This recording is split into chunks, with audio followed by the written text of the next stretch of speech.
Bonsoir et bienvenue sur les antennes de l'Office de radiodiffusion télévision du Mali. Nous recevons ce soir M. Modibo Sidibé, candidat de la CNPP à l'élection présidentielle de 2013. Bonsoir M. Sidibé. Bonsoir. M. Sidibé, pourquoi êtes-vous candidat à l'élection présidentielle de 2013 et quelles sont vos motivations? Oui, je vous remercie. Je voudrais d'abord rendre grâce au Tout-Puissant et qui fait que par sa grâce aujourd'hui, vous et moi sommes là pour pouvoir échanger sur une question aussi importante que la future élection présidentielle.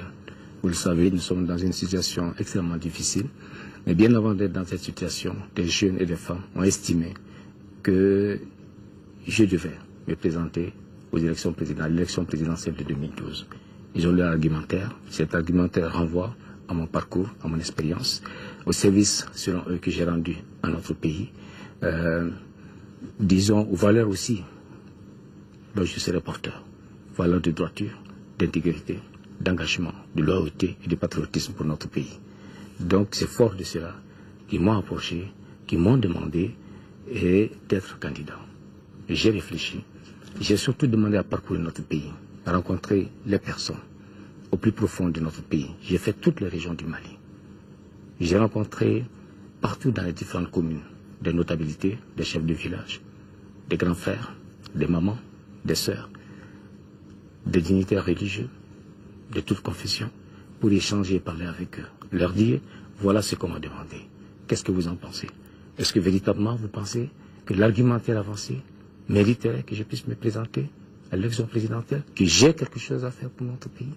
C'est fort d'avoir écouté tout le monde, sur l'ensemble des régions du Mali, y compris à Kidal, que j'ai pris ma décision et que j'ai dit, oui, je vais vous répondre, je suis prêt à être candidat à l'élection présidentielle de 2012. Vous savez ce qui s'est passé après? Mais quand on m'a demandé après ça, si je l'étais toujours, je l'ai dit, je le répète, que j'avais 1001 raisons de l'être. Des gens m'ont demandé, j'ai discuté avec eux, j'ai pris ma décision, je ne reviendrai pas en arrière. Et ils voulaient quelqu'un parce qu'ils estimaient qu'on pouvait aller beaucoup plus loin que ce qu'on avait connu.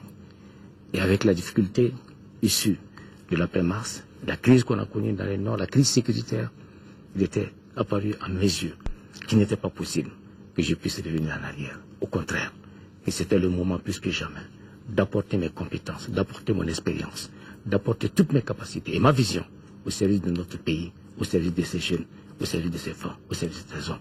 Voilà ce qui me motive. Et je suis plus que jamais déterminé à conduire notre pays si le Tout-Puissant et les Maliens m'accorderaient la foi. Quels sont vos axes prioritaires pour sortir notre pays de cette situation sociopolitique et économique? Écoutez, axe prioritaire, je parlais d'abord de vision. J'ai une vision pour notre pays. Un pays ne se construit pas à court terme. Ça se construit sur le long terme. Ça se construit à partir d'une vision. Ma vision, c'est Mali Horizon 2030. La jeunesse, en 2030, c'est eux qui seront aux affaires. Avec quel État, quelle économie, quelle infrastructure, avec quelle intégration dans le monde, avec quelle position en Afrique.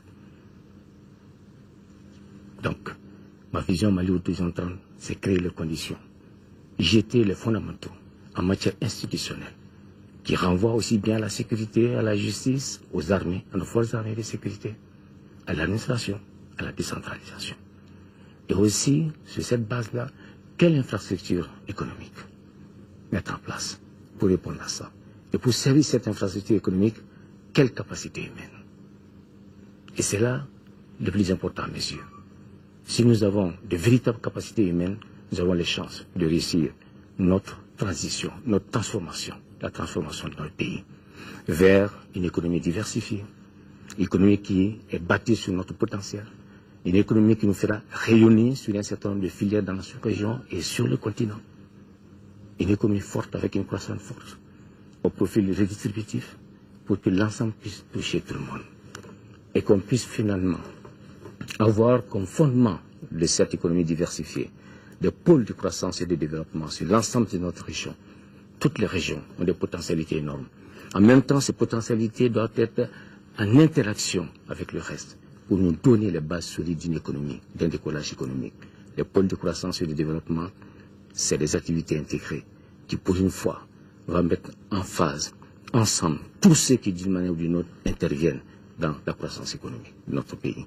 C'est pour ça que donc Mali Horizon 2030, autour de la capacité institutionnelle, met en place toute l'infrastructure institutionnelle nécessaire, un État fort, un État solide. Vous le savez, on le sait, que tout ça, ça doit à l'État. Il nous faut un État respecté, qu'on va respecter, en qui on a confiance, qui va faire en sorte que l'ensemble des jeux se fassent au profit du Mali et de la nation. Une administration solide, une justice solide, des forces armées et des sécurités reconstruites, rebâties autour des nouvelles menaces que nous connaissons. Il nous faut une nouvelle politique de défense et de sécurité. C'est en fonction de ça que nous allons avoir une architecture de nos forces de défense et de sécurité. Leur capacité, leur mobilité, leur capacité d'anticipation en intégrant le renseignement, l'observation, la surveillance, etc. Service de sécurité, la justice. Tout ceci me semble important au point de vue institutionnel. Et c'est à ça que va s'adosser l'ensemble des autres axes concernant la croissance économique, concernant les capacités humaines, pour qu'on puisse avoir effectivement un Mali à l'horizon 2030 fort, stable, solide, avec des jeunes gens fiers d'appartenir à une nation compétitive, solidaire, qui vit avec son temps et qui est dans le peloton des têtes de notre continent, dont la croissance va dominer le monde dans les années à venir.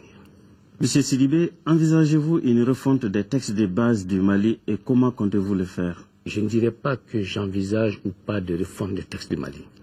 Nous avons pour déployer notre programme. Nous avons la possibilité de voir quels sont les textes qui doivent être changés, quels sont les nouveaux textes que nous devons prendre. Par exemple, je prends la loi d'orientation sur le handicap, d'autres lois qu'on veut prendre, sur par exemple le partenariat public-privé, etc. Donc ce sera déployé au fur et à mesure de l'exigence de notre programme, de son déploiement.